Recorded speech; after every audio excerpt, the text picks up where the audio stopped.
Ako, may malaking meeting nagaganap. May mga meeting ang Duterte dito sa Davao. Tapos nagkita-kita rin sila Bongo, sila Bastedi, umano, at saka si Bato. Nako po, yan na. Sigurado marami na namang napapraning. At lalong-lalo na yung mga vloggers nila, yung mga Ensimada vloggers, sigurado praning na naman. Ay, palakas kasi ng palakas ang mga Duterte. Yun. Meron lang ako matanong, ha? Ito ay para naman sa lahat, no? Hindi itong tanong na ito pala ay hindi para sa mga Duterte.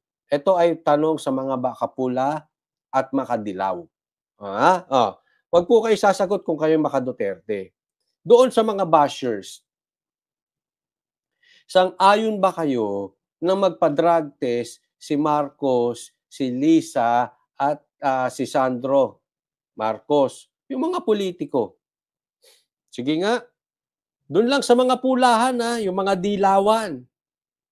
Yung hindi maka-Duterte. Sang-ayon ba kayo na magpa-drug test si Marcos? At oo, bakit? At kung hindi, bakit? Hindi kasi ito sa mga bashers may kumakalat, natatakot daw kayo sa drug test. Bakit naman kayo natatakot sa drug test? So binibigyan ko po kayo ng chance magpaliwanag ngayon. Sabi ni Ryan Jansay, sang-ayon ako, samahan ko pa sila. Ryan Jansay, ano ka ba, makapula, makadilaw? Hindi, tinatanong kasi natin yung mga makapula at saka dilaw. Dahil nga, yun nga, merong paratang sa kanila na naduduwag sila magpa-drug test si Marcos. May kinakatakutan daw. So, kayo ba isang-ayon magpa-drug test? Oo or hindi, yung dahilan nyo. Kasi alam mo, hindi kayo dapat natatakot magpa-drug test ang mga Marcos, ha? Kayo ba ay mukhang hindi sila makasagot.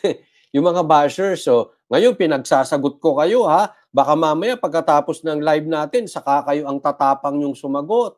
O kung hindi nyo kayang sumagot while live, wag na kayong mag-comment pagkatapos ng live. Sabi ni Juan Masipag, biglang nag-alisan mga aso ni Tambaluslos. Hindi sila makakibo. Hindi, tanong ko nga, this is your chance.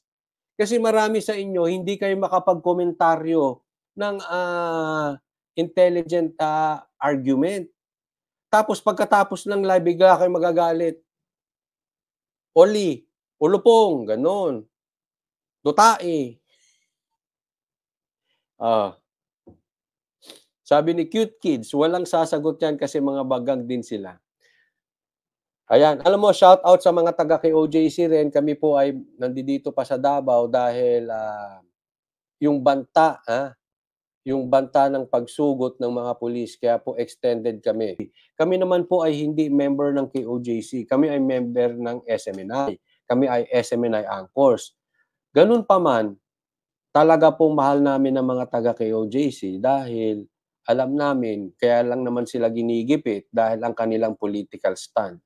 Kung nagpabayad sila, tapos na sana ito. Kaya lang nanindigan sila. Baka magpakalbo si Bangag, tapos implant, tapos pa-drug test agad. Nako, medyo, hindi na sila makakalusot pa ganun-ganon dahil mahahalata na yon. O dapat yung buhok sa baba, ang bunutin, hindi lang sa, baka daw magpa-implant. Hindi naman siguro, no? Napaka-desperate naman nun. Pero ako, in honesty, no, mukhang hindi sila magpapadrug test well, anyway, sige, pag-usapan na muna natin. Ngayon po, may nabubuong plano sa aking palagay lang, ha? Dahil alam naman natin, medyo nagbanatan si Baste, binanatan ni Mayor Baste si Senator Bongo. At ngayon magkasama. At andito po sila PRRD, andito po sila, so may mga usapan po yan, nandito nag-happy-happy. Sa katunayan, kahapon po, no, naimbita po kami sa isang lugar na medyo magkakanta-kantahan konti. At maraming salamat po sa imbitasyon ng kanyang kapatid na si Sir Bong Duterte. Kung kayo po ay nanonood, maraming salamat sa imbitasyon. Pero po hindi po kami makaalis kasi po sa gabi nakabantay po kami sa KOJC.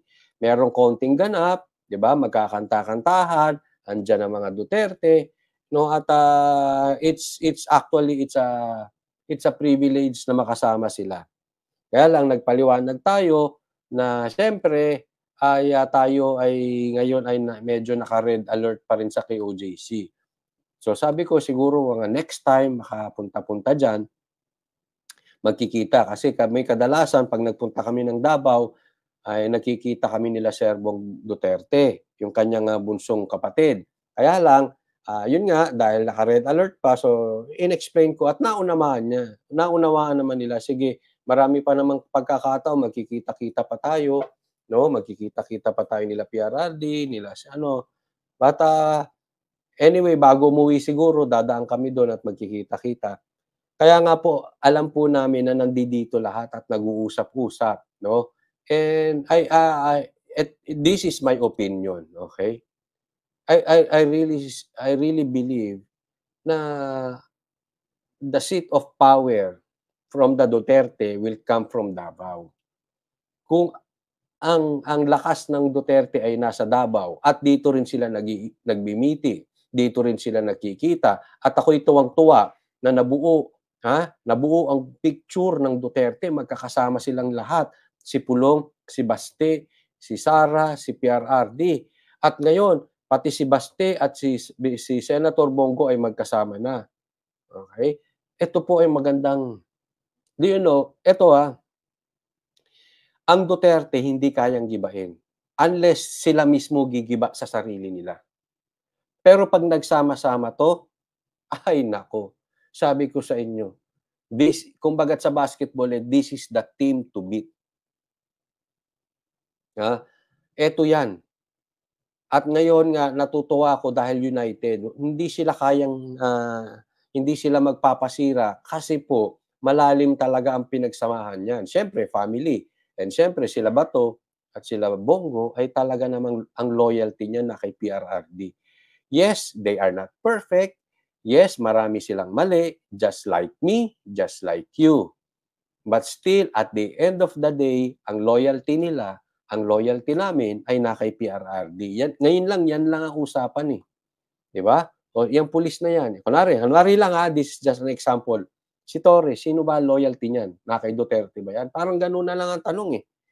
Oo. Kaya identified namin, si ganito. Duterte ba yan? Hindi Duterte yan. Medyo nakikisaw-saw lang yan. O sige, pass. Next. Ito. Loyalty ba nito oo, matagal ng Duterte yan, ganyan. Pinag-uusapan. Ito Duterte. Yan Duterte. Ayan, wala yan. Ano lang, hindi lang nang bibigyan ng posisyon, kaya maingay yan, wala. Sige, wag yan, pass. Kami, alam namin kung sino-sino. Sabi dito, Coach Oli, bakit may gano'n nag-aaway-away kayo ng ibang vloggers? Magkakaiba naman kayo ng style sa pagba-vlog. Selvien, hindi po ako nang-aaway. Okay? Ngayon, kung hindi po ako ang involved, do'n niyo po isumbong doon sa taong involved. Wag po niyong gawing sumbungan ng ating vlog. Tingnan niyo 'tong mabuti, Isipin niyong mabuti. Bakit ginigipit ang Davao? Naniniwala ako kaya ginigipit ng administrasyon ng Davao dahil meron silang alam na hindi natin alam. Posibleng alam nila, meron silang intel, na naaamoy nila na nagsisimula na ang galaw dito sa Davao. Naintindihan niyo po? Kasi parang napaka-insecure naman itong gobyerno na ito. Very obvious. Bakit ginaganito ang Davao? Yun ang sa tingin ko na talagang may naaamoy sila na it will start here in Davao. At nakikita natin yung mga senyales. Andidito po lahat eh. Ngayon, andidito nga